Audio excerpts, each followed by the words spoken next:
Hello and welcome back to another episode of LMS Cast. I'm joined by a special guest. His name is Derek Ashauer.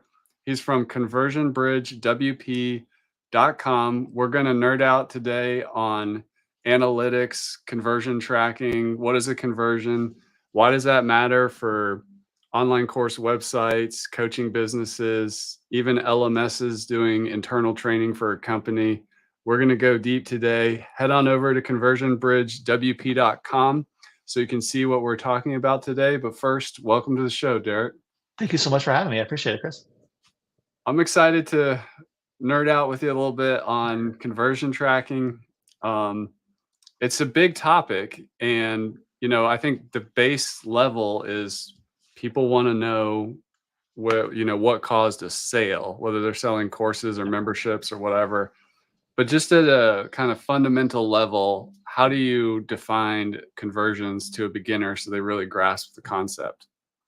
So conversion is just when someone does takes an action that you want to keep track of. It could literally be anything from clicking a button or even just visiting a page as simple as that, signing up for your email newsletter, making a purchase, there's submitting a form. Those are all pretty common things that we want to track on a website. Awesome. And what do you think is like the first place, like if somebody wants to get set up for conversion tracking, like what are the fundamental pieces that they need to put together to do that? Like what do they need with a WordPress website? The first thing is getting an analytics platform. So the most typical one that people have heard of for, over a decade now is Google Analytics. But these days, there's a lot of other options that are privacy focused ones because of, all the EU privacy laws. There's some great ones that are out there: Plausible, Fathom, Persh, User Maven. Conversion Bridge itself integrates with 13 at the moment different analytics platforms beyond just Google Analytics. And what like for the WordPress people out there, what plugins can Conversion Bridge track conversions for? I know there's a long list, but like let's expand the scope of what's possible here. Yeah, so of course there's Lifter LMS is one of them, but at the moment of right now of recording this, there's 51 Mm. different plugin integrations. So there's all the form plugins that you can think of: WS Form, Gravity Forms, WP Forms. All the ones that you would expect. E-commerce platforms: WooCommerce, Easy Digital Downloads.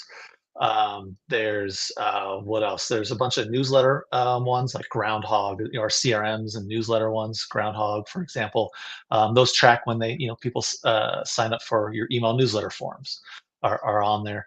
Um, yeah, there's a whole bunch of them. I'm trying to go there right now to even remind myself. There's so many. Let's see, we got some page builders. The big page builders are on there as well. Beaver Builder, um, let's see, Beaver Builder, Bricks, Cadence, Elementor. So that you can, makes it really easy, simple toggle to set up conversion tracking on a button, on their even form modules or widgets, whatever one, they call it. Call to actions and things like that. So it integrates with all those things. So um, yeah, there's just so many of them. There's even some pop-up integrations, pop-up that show up so that when you show a pop-up, do they subscribe or do they click on the button within that pop-up? That could be another great one that you'd want to keep track of. There's even file downloads. So there's a couple plugins that are built specifically to help to organize file downloads so you can track one of those. Maybe you offer a white paper and you want to track whenever someone downloads one of your free white papers on your website as a lead magnet or something along those lines. So those are all a bunch of different types of plugins and things that you may want to be tracking conversions for. Love that. And let's zoom out even more and let's actually use that white paper ebook download example. I think it Mhm. makes sense that you would want to track like, oh, well, how many opt-in conversions, email addresses am I capturing that from people that want the ebook? Mhm. But what if they land on a page to download and then they don't actually download it? What if I knew Right. that conversion point? So you start Exactly. chaining these things together. Like, what are some of the most popular ways to think about conversions and like situations that people would want to do without like well, I want to track everything. Well, you don't necessarily want to track everything. Like, what are the Mhm. important things? Yeah. So what you started describing is called a funnel. Yeah. So you get them to visit your homepage, your website. You then get them to go to another page that maybe talks about their email newsletter, get them to subscribe, and then that gets them to a page where they download, and those are funnels. And so that's a common thing is to track where do people do how many people complete an entire funnel, where do they exit that funnel, and so you got to track when they take each one of those steps. And then you set up your funnels. Some of the analytic platforms are better than the others, but you'd want to set up your funnel: homepage visit, newsletter subscribe, visit the download page, and then actually download the document in the end. And you can track, you know, of the 100% of the people that visit my homepage, 50% of them hit this one page that I want them to visit. Of those 50%, 30% of them subscribed. Of those, X amount did this. And if you notice there's a huge, massive drop off at one point in that funnel, you can say, oh, there's something wrong with this page. What am I doing wrong? What could I improve it? Maybe, you know, you got a whole bunch of people to that download page and nobody downloads it. Well, maybe there's a technical issue. Maybe you just forgot to, the download button, a link just doesn't exist, or it's hidden, or it's hard to find, or there's some wording that doesn't make it clear what they should do on that page.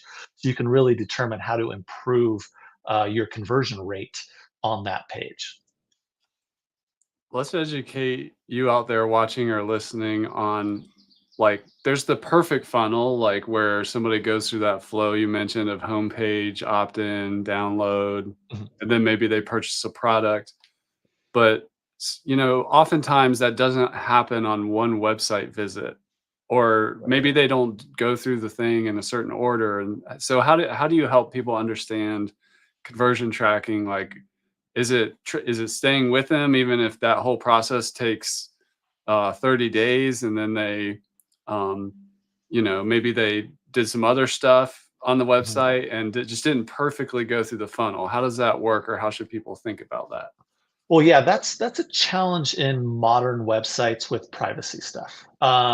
It becomes harder to do that, to track an exact user or across this. How do you tell if someone maybe they subscribed while they were on their computer, and then the next day they get the email and they're using it on their phone?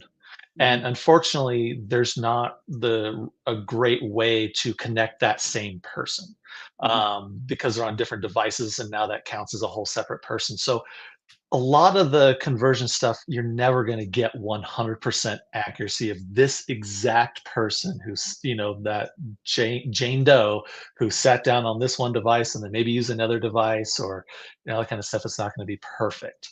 Um, but you go with, generalizations in some ways, like 30%, roughly 30%. We never go 32.339% of people did this. There's no way to be perfect with it. So that's when we're looking at our analytics, we just kind of tell how many people hit this page, X amount of people left, or this amount of people converted. And now when they downloaded, how many, or once they've opted in, how many ended up clicking on that link and going to the download page. And we mark that as a conversion and things like that. Um, and we just do it on overall numbers of traffic. And Conversion Bridge itself does have a conversion journey tool to it. So what that means is that if it is the same person using the same browser, because that's how it's tracked, it's kind of uses their browser and some other stuff, and anonymizes it so that we don't have any personally identifiable information, but then keeps track of that person so we can see what exact pages they did view throughout the entire journey. But like I said, if they jump to a mobile device in the middle of that journey, that does count as a whole separate user, and view and stuff like that. So um, but yeah, Yeah. I kind of What? lost track of the original question. No, you got it there. So, it's kinda like there's these conversion points, and Yeah, then Conversion Bridge calls it a journey, which yeah, is like a funnel. So, mhm, like, the individual elements, and then that path is the funnel or the mhm, journey. So you kinda look at metrics over time. What happens, you mentioned if they're in the same browser, but let's say they did each stage of the funnel a day apart, meaning mhm, the computer closed and got turned off and opened mhm. again. Does it still know anonymously that that user is the same person? It depends on the analytics platform that you use. Google Analytics will be better. There's some plausible and some other ones. There's a handful that take privacy very seriously, and to their credit, they're very serious about that. And that it doesn't track a user um, and across multiple pages. What it basically does is just tracks how many people in general came to a page. It doesn't know that they went from one page to the next. And that's what most analytics is. So that's why we're playing this game of how do we determine what steps does a one specific user take. A lot of the more privacy focused analytics, and even Google Analytics is having challenges with this to also obey all the privacy laws, is what, step by step, what did that person do on your website. Conversion Bridge itself does, like I said, adds a little bit that in between. It does add that, so it does have the conversion journeys. So when someone does do a conversion, like make a purchase, sign up for something, you can then see what was the first page they hit, what was the second, third, fourth, fifth, and all the steps that they took in between. But when you're looking at just your analytics platform, that data and that exact journey, you're never going to get that. You usually get maybe an entry point where they started, and then that they actually did a conversion, but that's about the most. And that's also another area where Conversion Bridge itself helps give you some extra data to learn. Oh, I'm noticing people are going from here to here to here. Of the people that convert and buy something on my website or signed up, I noticed that a lot of them are going to my about page and then my services page, and then they buy or whatever that flow may be. And you can start to learn a little bit about what is important to your users and and to keep improving that content or making that content easier to get to in some ways, because you know that that's the content that really gets people down that path to ultimately converting. Love that. Let's talk a little bit more about conversion rate optimization Mhm. because it's really easy to get really busy in marketing doing a Yeah. lot of different things. But Mhm. if you have this journey like homepage or visit the site, downloads the lead magnet, the opt-in newsletter, whatever, and then buys like a cheap product, maybe it's a trial or a little mini course or something like that, and then they buy the big product or the Mhm. membership or the signature course or whatever. That's like 4 steps, and if you, like, just build your marketing and allocated your time around optimizing those, it makes a lot of sense. But what kind of things can people change, or work on to test a theory on, oh, maybe if I do X, I can increase my conversion rate at all those stages? I think there's like a one in marketing circles that has been around forever, which like, oh, maybe you should change the button color or something like that. But like, Yeah. what else can people do? Yeah, I mean, yeah, that was a big thing of what I think, like orange or something like that, I think was the Yeah. best buy now color or something like that at Then one point. everybody had orange buttons. I still have Yeah, orange buttons on my website, yeah, but, yeah. What yeah. else can they do?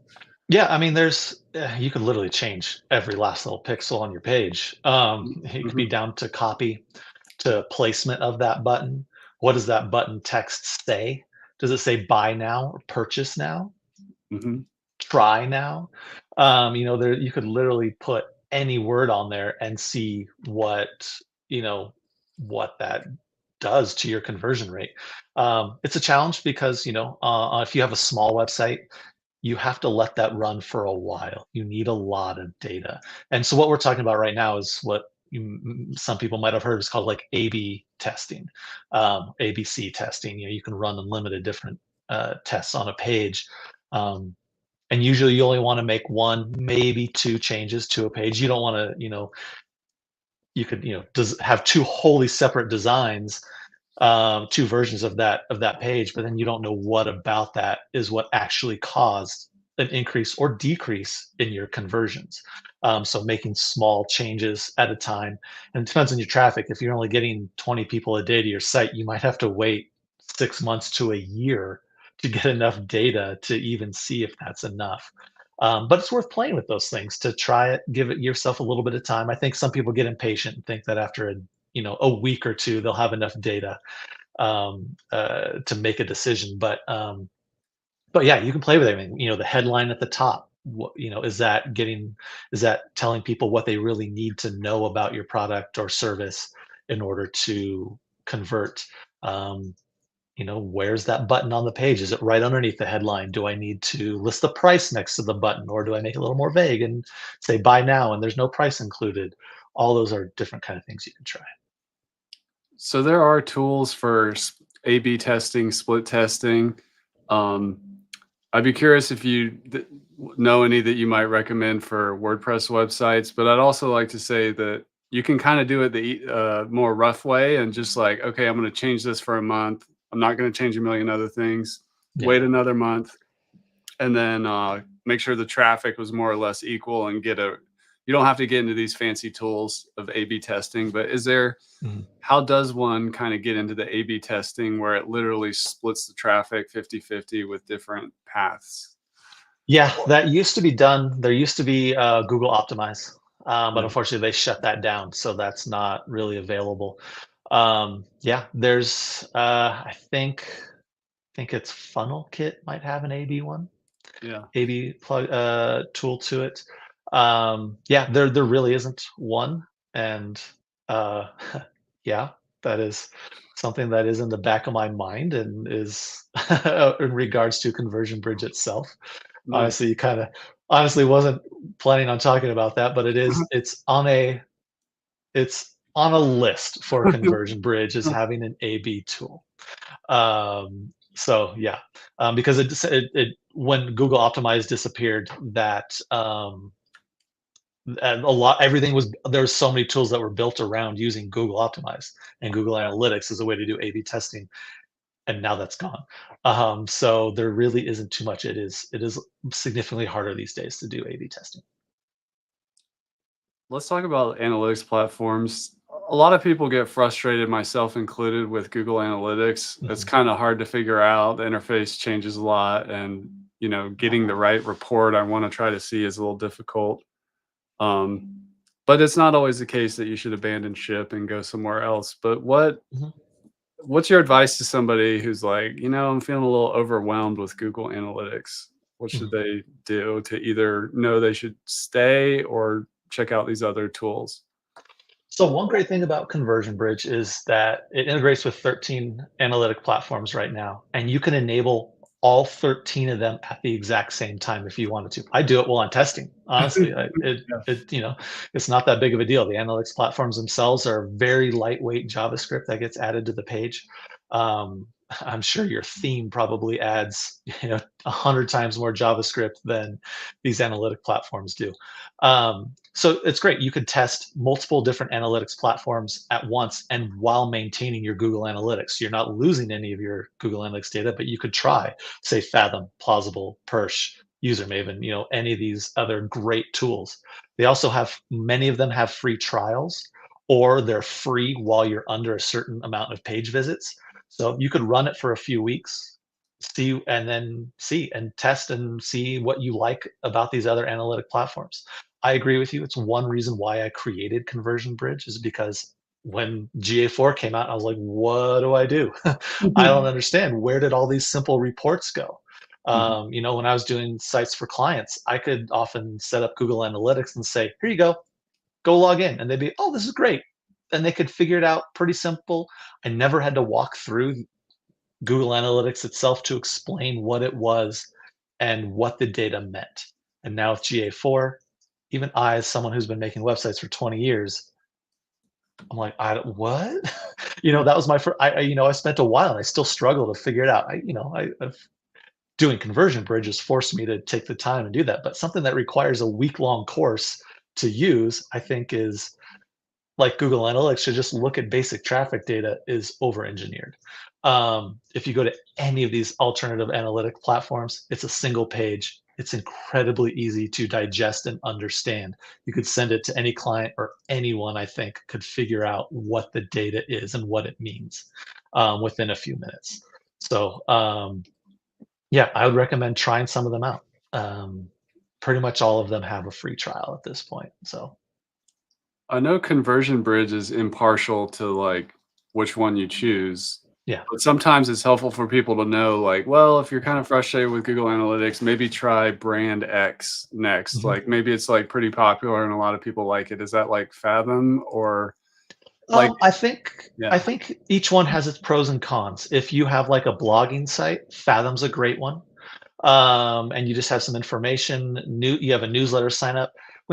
Some of the other ones, like maybe User Maven or Persh, are better. They're improving a lot faster and have a lot more robust reporting tools and funnels that you can set up and things like that.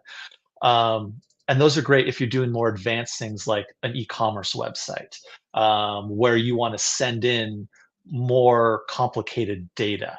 Plausible is another one that can accept that. And what I mean by complicated data is like, for example, say you're selling widgets. You have a $5 widget and a $500 widget. And you go there and you say, okay, well, this ad that I ran on Google Ads, it gave me 10 sales of my $5 widget, or this ad led to 2 sales of my $500 widget. You wanna know which one's getting you more money, maybe not necessarily more sales. So in some platforms, it's very simple. It's you just get the number of sales, because I can't, as Conversion Bridge, I can't send the data about how much the sale was worth. But in other platforms, I can send that data in. So that is, that's a good important metric that you would want to keep track of. And if you go to the Conversion Bridge website, on the bottom, there's a link to a comparison of all the different analytics platforms. And one of those is does it have advanced e-commerce, um, tracking and abilities. And so that's, if your site is doing that, then that is important. If you're only doing like a blogging site and maybe you're doing a newsletter subscribe, you could probably work with any of the analytics platforms, because all you care about is, did someone subscribe? Did someone read a page? Did someone do that? So on and so forth. And so those lower level, or more simplistic analytics platforms would be perfectly fine. Let's speak to the non-developers out there who are busy doing Mhm. a lot of things and, setting up an analytics platform. It often is like, okay, here's this code, install it or give Yeah. it to your developer. And that creates a lot of friction. Yeah. Um, so how does Conversion Bridge like talk about the setup and how Mhm. people get started with it? So you install a plugin like you would with any WordPress plugin. And then there's first thing you do is you select your analytics platform. And all you have to do is toggle a little on switch for which analytics platform you're using. And then each platform gives you a unique ID. Each one calls it something different, but there's some kind of unique ID for it. And you just copy and paste that unique ID and you're done. It's added all the core tracking code to the website. So there's no, where do I add the code? How do I add the code? There's no, get those plugins that where you do insert the header and footer and all that kind of stuff. You Yeah. just have to cut and paste that, random character string that identifies your site and you're done. You now have your analytics tracking code on the website.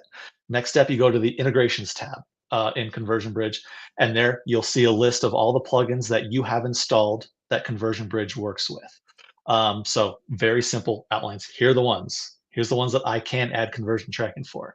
All you have to do is click a toggle, and you are done for almost for every integration.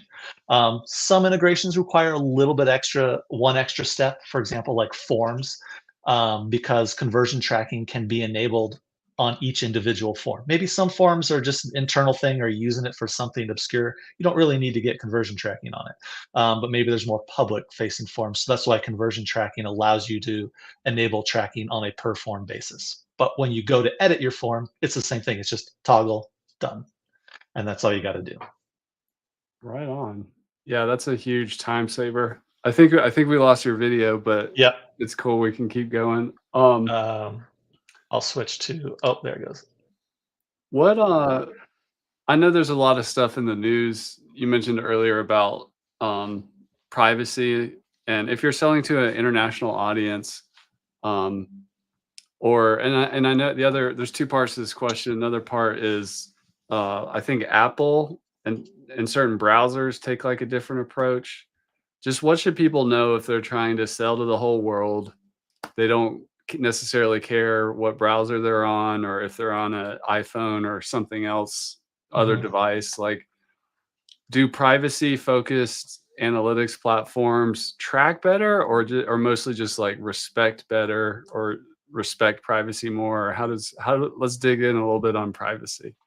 Yeah, so those alternative analytics platforms, by their nature, are privacy focused. That's why they were all developed, was to solve that problem that Google Analytics was causing for a lot of people who lived in countries or got traffic from countries where they really needed to respect the privacy of the users. So those are, inherently private. Um, it does come with the downsides that, that level of detail that Google Analytics used to be able to get because they could just violate, that user's privacy and just keep tracking them no matter what. It comes with some trade-offs. So that's why earlier when we talked about, the exact user and all this kind of stuff. So yeah, so that's what's great about those is that you don't need a cookie banner for any of those alternative platforms. That's another reason why I got into this realm is because I did not want to have cookie banners on my website. And so I started investigating alternative platforms. Oh, Um, that's super cool. So, like, if you don't, like, track them with cookies, then you don't need that opt-in thing for well, cookie this is my consent. this is my current understanding. Yeah. So again, I am not a lawyer to preface, Right. but this is my current understanding. Just because you have cookies doesn't mean you have to have a cookie notice. If you're tracking personally identifiable information, then you need a cookie notice. Personally identifiable information is stuff like IP address, their browser, their city. It doesn't have to be their name and email. It could be even something as vague as some of those other things. So that's what these alternative analytics platforms are doing is that they are tracking in a way that doesn't grab personally identifiable information. And thus, then you no longer need to have a cookie banner on your website. There may be something else on your website that is causing you to need to get a cookie banner, and that's something that you have to research on your own. But using those, you'll see the plausible, Fathom, all those ones. They'll specifically say you do not need a cookie banner by using because you use our product. Do you have, There we go. you're back. Do you have like, a take on, um, when, I'm trying to remember my thought. There was it'll come back to me, but let me see if I can grab the thread of where I was thinking. Oh, conversion value. So, like, Mhm, sometimes, like, in Google Analytics, when you set up events mhm, and you're like, "Hey, what's a" like, at Lifter, for example, we have a free plugin download, um, page, which has a form and an opt-in. And let's say in our view, based on looking at the data, that's I'm just pulling a number out of the air, that's, like, worth $20, or an mhm, email subscriber is worth whatever, $4. Is mhm. that, can you help unpack the theory behind assigning values, like monetary values beyond outside of e-commerce, why some people do that? I think I struggle to find use cases for it, to be honest, as well. I mean, because you can do the math yourself. Honestly, and a lot of that stuff, you go, okay, well, I got 57 email newsletter subscribers. It's, which one has better value to you? Do you sign that's a value of one? Well, I just know that newsletter subscribers are usually worth about $1 a piece. So Conversion Bridge makes it available. You can, put in a value for every single conversion, a custom value, whether they submit a form, sign up for an email newsletter, all that kind of stuff. If it's a purchase, the value is the value of the purchase itself. That numerical number. But um, but yeah, I don't actually have a great answer for you on that one.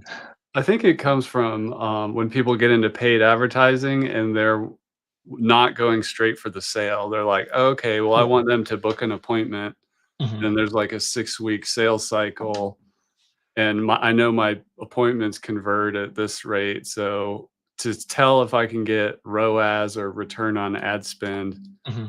I need to they kinda put that value in there to make sure their ads are running profitably. I think that's where that comes from. Yeah. I mean, I still feel like if I ran this ad for, we spent $5,000 on this ad and we got, 500 email newsletter subscribers, you can just go, was that worthwhile? Because I know how much an average newsletter subscriber is to me. Um, what that monetary value is. So, like I said, that one I don't have a great answer for you, but Conversion Bridge makes it available if you want to Do if it you that want to way. do that. So, yeah, if you Yeah. need to go that route. Is there any more you would like to say on ads? Because I feel like ads is where Mhm. people really get focused on conversion. Because Mhm. especially if you're going to start shelling out like $30 a day or $300 a day or Yeah. $3,000 a day, you don't want to just have a blindfold on and then be like, I hope this is working. Like, Yeah. tell us how to think about ads, analytics, and conversions on our site and how they work together. Yeah, so in my latest release, 1.3, it was a big update for to work better with Google Ads, especially for those who are not using Google Analytics. Mm, Everyone kind of makes the assumption I'm doing Google Ads, I have to use Google Analytics. Well, Conversion Bridge makes it very easy in a no-code way to track those conversions, even if I was using an alternative analytic platform. So ads, it's very similar to what we were talking about earlier with kind of A/B testing your web page is you run a bunch of ads and you want to see what actually gets people to take an action to convert. Um, whether it's newsletter signups or purchases, whatever that, or filling out a request for a quote form if you're like an agency or something like that. Um, yeah, I mean, it's important to track all those. You got to do that. And what's great is also by converting those ads, um, Google Analytics, say you write 10 ads. Sorry, if you write 10 ads in Google Ads, you can actually set Google Ads to automatically optimize those, which ads they show based on which ones are performing better. Well, you have to tell Google Ads which ones are performing better by telling it which ones are converting. right. So that's what Conversion Bridge does. It says, hey, this person, bought something. Tell Google Ads, hey, this, we got a conversion. We got a conversion. And Google Ads, okay, who is this person? They've been kind of tracking it, and then they can say, all right, we know that we can tie this back to this ad type thing. So it's not just like building a bridge that goes one way from your website to the analytics platform. It can they can communicate both ways. Um, Maybe that's a bad metaphor, but yeah, I'm trying to unpack that one. I'm going with the bridge there because I Yeah. that's cool. I didn't even really realize that part about doing Google Ads and Mhm. split testing over there and optimizing because it knows the Yeah, conversion. because you want Yeah, to see which ads are performing better, so right. you can kind of get a better idea of, hey, if I've written, it's always great to write a whole bunch of different variations of your ad, and then run them and see which one gets better performance. But you can do that with even if you're not using Google Analytics for your conversion tracking. Correct. Yeah. Yeah, that's Because pretty yeah, cool. yeah. Yeah, because if you fall in love with, like, a different platform, but you still wanna use Google Ads I Mhm. didn't even know that you're I thought you were just married, "Okay, I'm in Google, so I Google Ads, I need to use Google Analytics." I didn't realize that. And Google purposely wants you to think that. So it's not. Yeah. What, what are some of the common like, of the people who are coming into Conversion Bridge, what are some of their most common, like, first steps when they get started? They've installed the plugin, they've chosen their analytics platform, it's syncing correctly. Mhm. What would be, like, step 1, 2, and 3 from there? From there, just checking it every once in a while to make sure that you're, confirm that when you get a purchase or whatever conversion that you go into your analytics platform and make sure that they're there. Um, you know, and then from there, it's what we talked about as well. You just let it run for a while, get some good data. Say, you learn that for every 100 people who come to this page, 3% of them convert. And then you can go, what can we do to try and improve that? And I know a common question that people ask is, what's a good conversion rate? Depends on what you're trying to measure. Every single thing is different. Every single industry is different. It's the goal is to just get better than what you had last month. So it's hard to say, and there's so many factors that can affect that. So then at that point, it's once you start having some data, it's doing the conversion rate optimization. It's playing with your content, playing with your website design, playing with your pricing, playing with your placement of things like that, and just trying different things and see if there's stuff that you can do to increase that conversion rate over time. I love that. So if you are flying blind without Mhm. conversion or analytics for your Mhm. website, I mean, this is like marketing is artistic and creative, but it's also very scientific. We're on the Yes. scientific side here, Yeah. and you can use art and science together to grow your traffic, increase your sales, improve user behavior on your website, whatever you want them to do. This has been a great chat, Derek. What's the best way for people to get started with Conversion Bridge?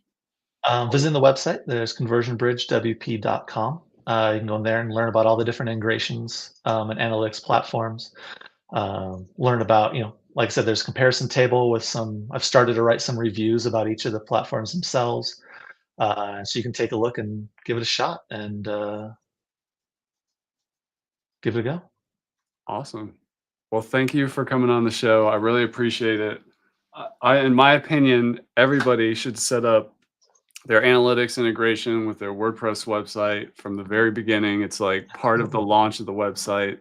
So if you haven't done it yet, don't feel bad. But let's get it done. Head on over to conversionbridgewp.com. Derek, thanks so much for coming on the show. I really appreciate it.